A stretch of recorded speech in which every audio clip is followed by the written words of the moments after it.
Assalamualaikum, Mbak. Ya, waalaikumsalam. Monggo. Nggih. Mbak, Ya.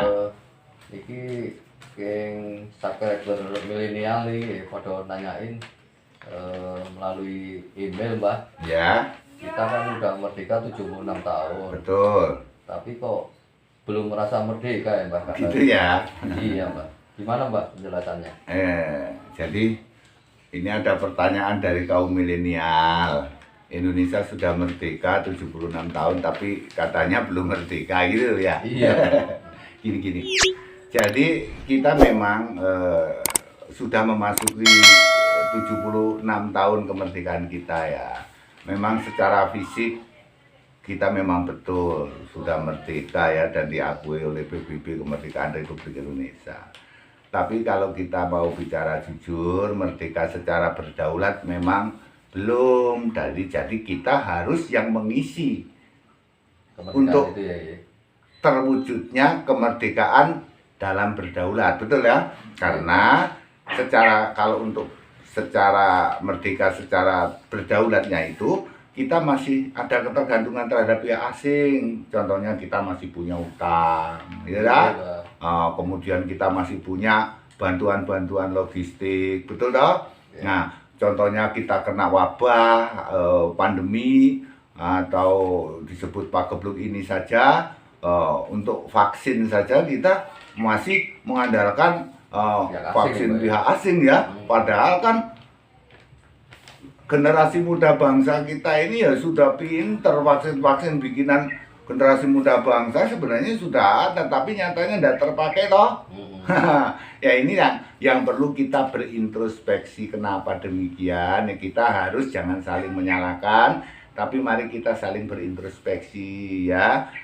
Kalau kita lihat kembali sejak 500 tahun yang lalu, itu 500 tahun yang lalu, sejak zamannya kerajaan Majapahit, itu dari sisi segala-galanya itu sebetulnya kita sudah, nenek moyang kita itu sudah luar biasa. Dia sudah bisa menguasai kurang lebih 2/3 dunia. Anda bayangkan saja, dan peradaban bangsa Indonesia ini sebetulnya sudah cukup tua diakui dunia. Hanya generasi muda kita karena kurang belajar sejarah sehingga kurang yakin dan kurang menghargai bangsanya sendiri. Nah, ini perlu kita ingatkan kepada generasi muda kita. Kita sebagai orang tua ya harus meluruskan, benar nggak?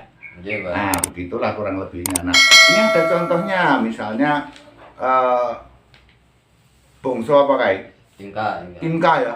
Lah, Inka itu termasuk suku Maya ya. Nah, itu dulu pernah mengatakan bahwa banyak yang berperan dari negeri timur, yaitu menguasai apa itu? Hampir 2/3 dunia. Menguasai hampir 2/3 dunia. Itu suku Inka itu mengakui itu. Nah, kemudian contohnya ditemukannya keris di Rusia, ya toh?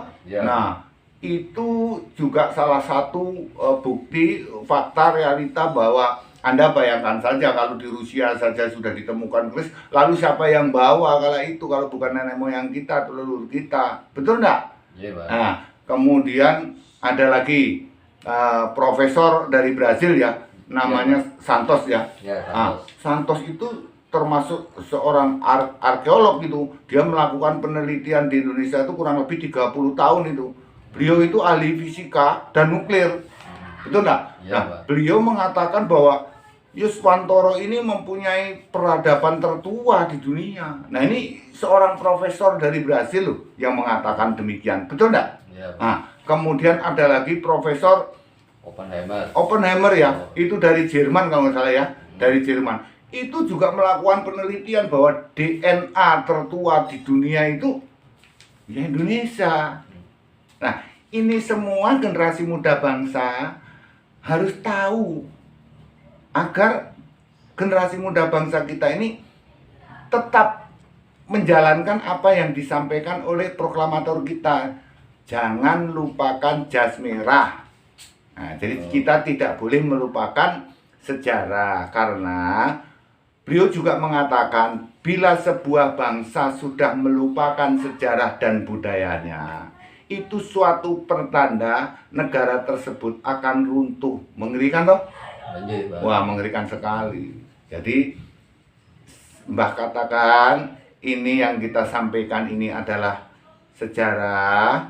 Jadi kita sebagai generasi muda, poros sederek, poros dulur, juga para generasi muda Yuswantoro yang ada di Nusantara untuk generasi muda, ini Mbah menyampaikan semoga kalian semua mau dan mulai saat ini belajarlah sejarah agar kita itu bangkit kembali, ya kan, memiliki satu peradaban tertinggi di dunia loh Indonesia ini.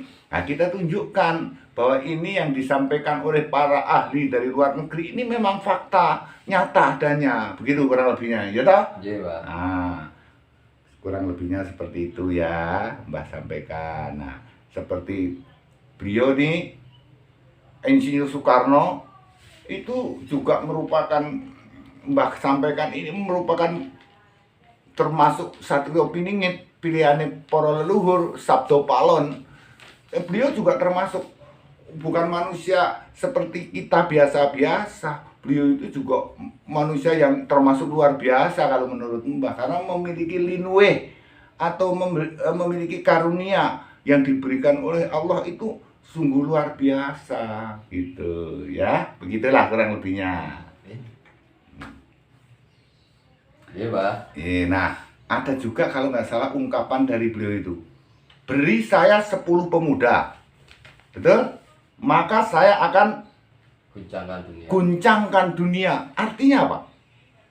Bahwa pemuda kita ini memiliki tanggung jawab yang besar untuk kemandirian sebuah bangsa di mata dunia. Jadi generasi muda kita ya sudahlah, janganlah kita mengenal yang namanya itu narkoba, yang namanya itu minum-minuman keras. Itu merusak peradaban bangsa, itu merusak diri kita, itu merusak generasi muda bangsa, yang artinya akan meruntuhkan sebuah bangsa. Jadi hilangkan itu untuk generasi muda. Mbah sampaikan ini penting. Ini kita harus melestarikan budaya bangsa. Kita sebagai bangsa Indonesia ini harus merasa bersyukur atas perjuangannya para leluhur, ya. Nah, kurang lebihnya seperti itu, nggih. Betul. Oh, ngoten toh, Mbak. Iya, ya Nah, begitu. Mbak, kalau Indonesia ini kan udah 76 tahun ya. Ya. Terus Indonesia emas tuh dicanangkan kan 100 tahun lagi atau mungkin 34 lagi, 34 tahun lagi dicanangkan Indonesia Emas. Ya, betul. Terus ini banyak pertanyaan. Apakah nama Indonesia itu bisa diganti ya, Mbak ya? Karena Indonesia ini kan warisan Belanda itu, Mbak. Oh iya ya, gini-gini. Jadi memang nama Indonesia ini diganti oleh ya nama yang dicanangkan kala itu ya oleh Belanda ya. Karena nama Indonesia itu berasal dari endos dan nesos, ya.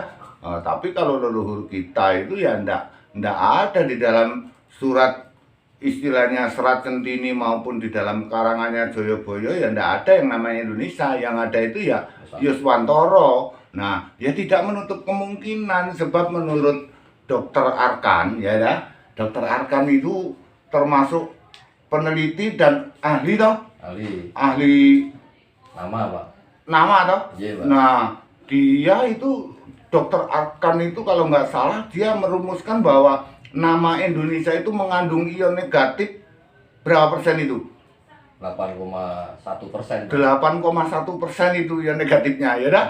Nah, tapi kalau dibandingkan dengan nama Nusantara, yaitu ion positifnya 100%. Nah, ini kalau menurut Dr. Arkan. Jadi ya tidak menutup kemungkinan ya.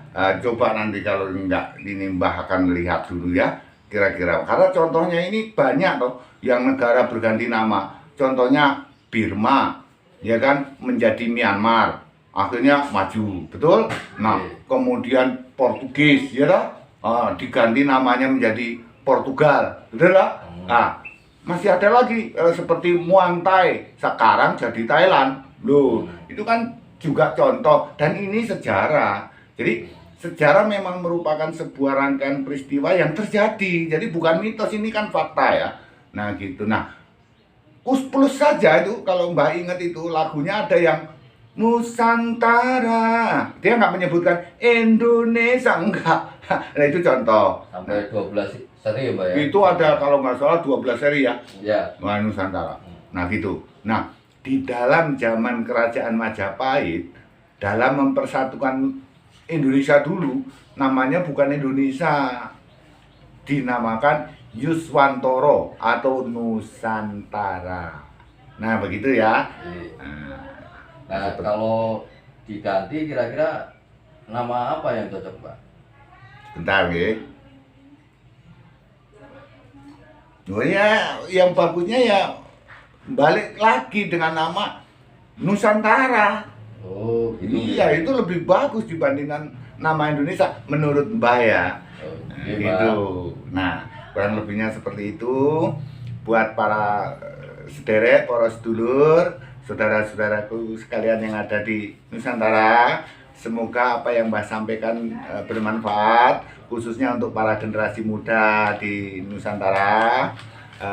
Mbah mengajak, ayo marilah kita sekarang mulailah belajar sejarah yang sebenarnya. Semoga bermanfaat. Kurang lebihnya Mbah mengucapkan wassalamualaikum warahmatullahi wabarakatuh. Om Swastiastu, salam sejahtera. Merdeka. Merdeka.